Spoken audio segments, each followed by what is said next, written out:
Learn the phrase, tally up, with ease.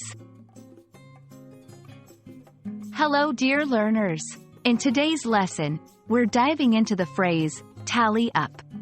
By the end of this video, you'll understand its meanings, how to use it in different contexts, and some common examples. Let's get started. The phrase, tally up, is a verb that originates from the word tally, which means a current score or amount.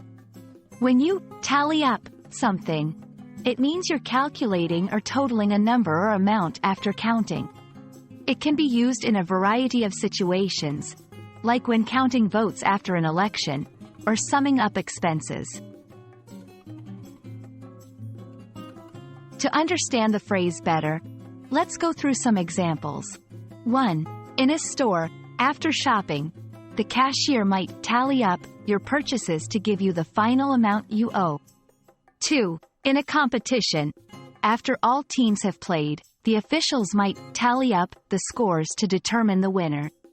3. In personal finance, at the end of the month, you might tally up your expenses to see how much you spent.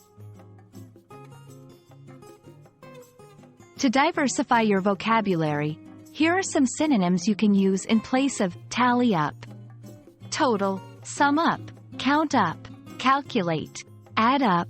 Remember, even though these synonyms can often be used interchangeably, always be mindful of the context to ensure appropriateness. Let's quickly practice using tally up in a sentence. Here's a situation. You went out with friends and shared a meal. Now, it's time to split the bill. What would you say? That's right.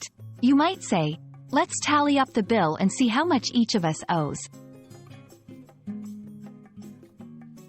And that wraps up our lesson on the phrase, tally up. I hope this video has been informative and has added another useful phrase to your English vocabulary.